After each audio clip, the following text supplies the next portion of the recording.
Proud of our team. Getting second Big Ten win in a row, starting the season 2-0 is huge for our program. Thought we made it a little harder on ourselves than we needed to, but hats off to Rutgers for competing and playing hard like I expected them to. And I'm just really proud of our football team. It's hard to win on the road, and especially after last week's massive win. When you have a historic win like that, it's our one word was focus. And I tried so hard the whole week to get our guys locked in, but I do realize it's very challenging to do that. But I thought we handled it pretty well. Still was a little sloppy at times, too many penalties. We got to get cleaned up, got to look at all those and figure that out. But just proud of our offense for being so productive in the red zone. We're 6 for 6 today, red zone touchdowns, and that's awesome. So that's how you win football games, and just being very efficient down there, and defense create takeaways. Got 3 of them again today. Protected the football. I thought that was huge. They created 7 takeaways last week against Michigan State, and we had 0 today on our offense, turning it over. So really, really pleased with that. That was a big emphasis for us. And when you're +3 in the turnover ratio, and you're that kind of efficiency in the red zone, you're going to win a lot of football games in this conference. So just really proud of our players, proud of our coaches for keeping our guys locked in. And wasn't, we still haven't played our best football yet, but we got our second win, which is critical. So proud of our guys. Questions? First one will go to John Blau and then Zach Osterman. Michael obviously started off a little slow again today, but then obviously caught fire there in the second half. Is he kind of, you feel, inching closer to that consistency that you want to see from him and that level of play you expect from him? Yeah, he is. There were some drops in the first half too that I thought weren't on him. I thought overall he really threw the ball pretty well. Really took fire in the second half, as you mentioned. So, but I'm telling you, it takes time. I don't care what you say. I mean, we had 0 7-on-7s over the summer.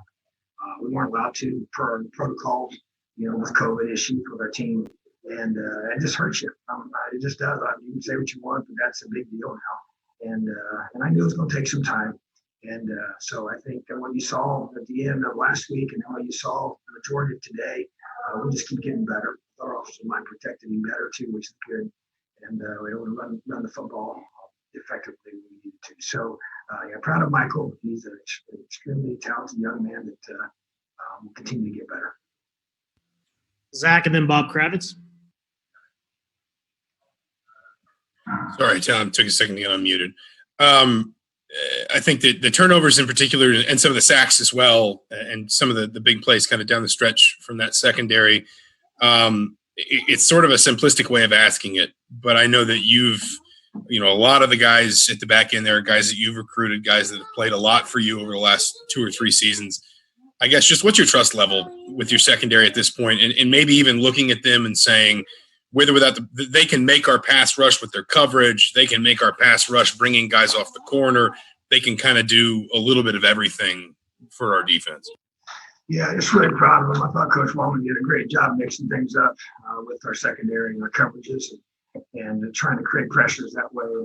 And the 3 takeaways are huge. I mean, it's just massive when you could, do that.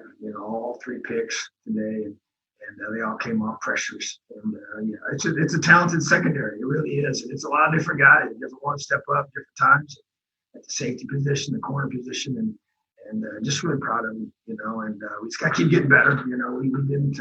We still got work to do for sure. But you can create those kinds of negative plays and takeaways.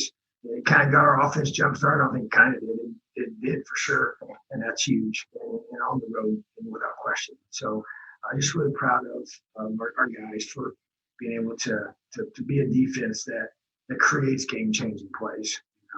We're not a bend don't break philosophy. I don't believe in that. I know sometimes we have to schematically do that against certain opponents per skill set matchups, but overall we want to be aggressive.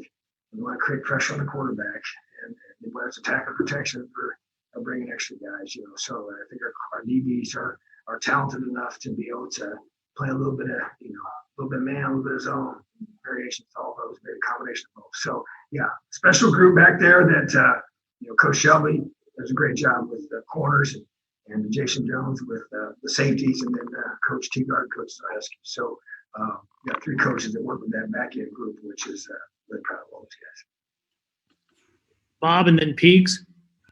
Yeah, Tom, two quick things. One, what are some of the things that you were looking for this week in order to sort of ascertain whether you guys are handling success the right way or not? And following that up, have you ever seen anything like that last play for Rutgers? Actually, not in person. The year after I left Ole Miss, they had a play against Arkansas that was similar. Not quite as many throws or laterals, but no, never seen it in person. It's not a very good feeling when it's happening to you because you can kind of, look, you think the game's over, you think the guy's down, you think you got him, and all of a sudden now you don't. And I mean, one guy he literally just heaved it over the back of his head just to whoever, So I mean, just when the official told me, he's a coach, we think one of the laterals was for him. I said, thank you, Jesus. And I'm just like, are you kidding me? He said, because coach, he said, if that's the case, it's a penalty from the spot of the foul, and it's a loss of down, which means you guys have the ball and the game is going to be over. So I was just, please let that be the case. So, but no, it was crazy. I mean, how about 2 weeks in a row about as crazy a finish as you can see? But I guess we're just trying to create all those memories for you guys and for our fans and for everybody that watches this. So we're pretty entertaining, it seems like. Thanks. Peaks, and then Jim. Hey, Coach. They cut it to 23-15, and then you just raced down, throwing it on first down. That try seemed to kind of be the dagger. It was. I thought it was an amazing response by our offensive staff and our offensive players. And to me, that's what good football teams do. It's going to be a battle. I mean, if you think, you saw what happened today, and a team that the Rutgers just beat last week just turned around and upset Michigan. So it's going to be this way all year. So yeah, to be able to respond like that was impressive, and we just kind of saw some things we thought we could take advantage of. And hats off to Nick Sheridan for leading that crew and doing a great job calling it, and Michael Penix executing it, and the receivers catching footballs and tight ends catching balls and mixing in a couple runs in there. But yeah, we just marched right down the field and really kind of put the game away in some ways. It obviously wasn't over, and you can't think that way, but we made it pretty hard on them. So yeah, I thought that was a great response by our offense at the right time. All right, Jim. Coach, congratulations on another win. As you go forward now, you're 2-0 for the first time since 1991, and you talked about the challenges of keeping your team level-headed. Next week, you're going to go against a Michigan team that you're probably going to be the favorite on. How can you take and turn that into a positive for them to grow that chip on their shoulder, but keep it within the confines of where you need it to be to get the performance that you need? Well, that's a great point. I'm not sure how long it's been since Indiana's been favored over Michigan. If that turns out to be the case, but those are things that our guys have to learn to deal with. We got to learn to handle that kind of situation because really those things don't mean anything. I get that, but we got to make sure our players understand that. So it's going to take a lot of leadership from our coaching staff, leadership from our leaders on the team. We'll bring the guys together, and we're going to talk about the leaders of our team, and we're going to talk about things like this. And I just feel like that, this is, in my mind, we expected to be able to start doing things like this. And so we've kind of been planting those seeds. We've been talking about it, not surprised by what's going on here. But you still have to, in the moment when it does happen, you have to live it out, how you're going to respond.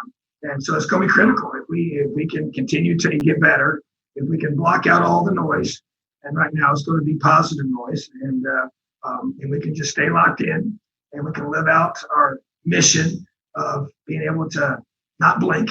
And that blinking is oftentimes now with positive things that keep coming at us.